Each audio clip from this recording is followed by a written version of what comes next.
we will be going straight into our first interview. So Claudia, welcome. Thank you. Now, it is the month of love, so I assume we're going to be sticking with that theme. Yes, let's stick with that theme. Sounds like And what I'd like to focus on today is self-love. When it's Valentine's month and, you know, there's a lot of hype around, you know, your loved ones and so on, which is so important, sometimes we actually overlook ourselves, and we forget to put ourselves first and, you know, give ourselves the attention that we need.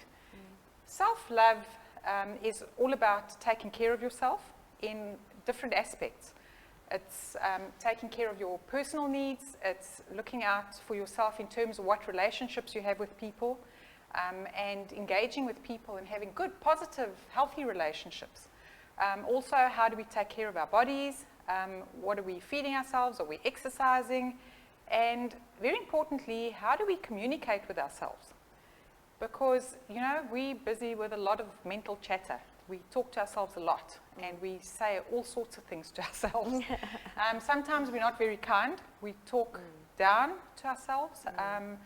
We limit ourselves because of our thinking and believing that maybe, you know, we can't do certain things, or we're not accepted, and we judge ourselves.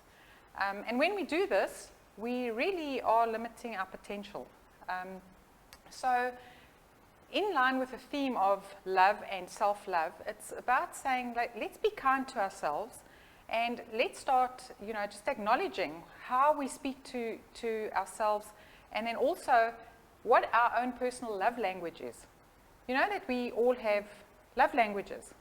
I've heard of this, but I don't know much about it. Okay, so there are various love languages. It's things that we associate with that give us a sense of appreciation, belonging, that we're cared for, and we express this in different ways, and we need affirmation, and sometimes it could be even through a gift. So if our love language is gifts, say you like to receive gifts, maybe that's how you express, or you want to express, you know, the appreciation. So you might go out and buy gifts and spoil people with gifts because that's what you associate with. You know, like if somebody gave you a gift, you might say, wow, you know, this person really cares about me, and they love me, and they've gone and bought me this. And it doesn't have to be a very expensive gift. It could actually be, you know what, they went for a walk on the beach and they found a little shell and they gave it to you. And you, like, if you're a gifty person, you appreciate that.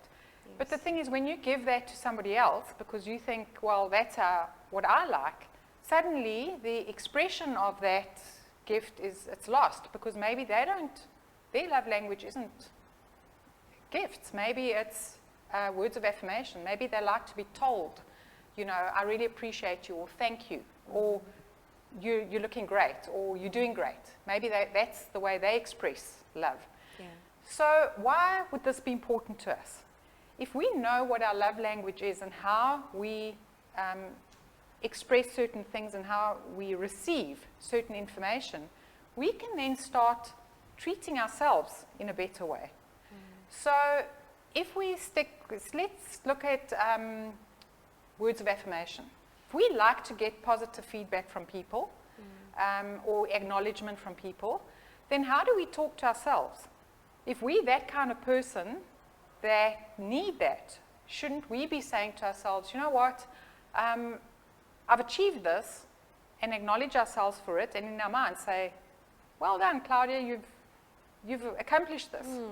Or, you know what, you've done some extra exercise. Maybe you didn't achieve your target, but you know what, you're doing better.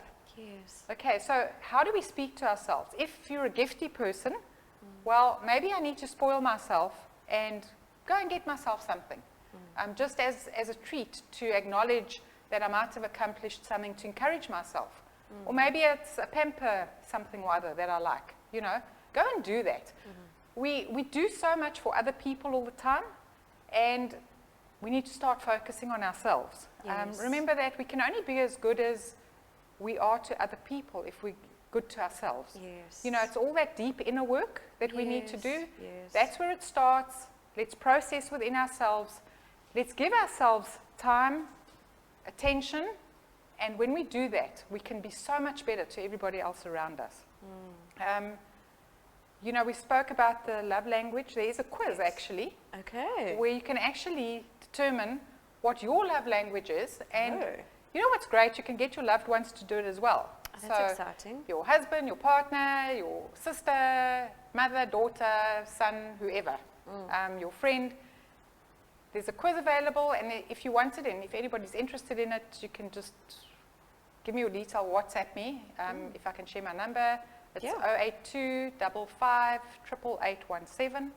I can send it to you. It's actually quite fun to do. Yeah, I want to give it a try. Sounds Yeah, because exciting. then you can start communicating better, you know. Yes. And if you realize that your husband likes certain things that you didn't realize, well, then start doing those little things, and suddenly the relationship starts changing a little bit. Yes, I suppose that makes sense. And I suppose, as you said, it is the month of love, so everybody gets so used to figuring out what are we going to do for our loved ones, for the wife, the partner, the family, that I suppose starting on ourselves should be our initial go-to. But I think in the month of love, Valentine's especially, everyone forgets about themselves, so too focused on other people, all that people-pleasing. Absolutely, we do that. And you know what? Love should be out there all the time. It should be. So- It shouldn't just be like one day or 1 month. a year. Absolutely, for sure. I agree with you 100%. Thank you so much, Claudia, as always, for enlightening us. And I look forward to hearing more on this topic as the month progresses. Thank you so much. Great. All right, y'all. Now, after this ad break, please stick around. We've got Neville, who's going to be on the seat with us to talk about some pre-pictorialism, some snakes, and all that good stuff. So we'll see you now.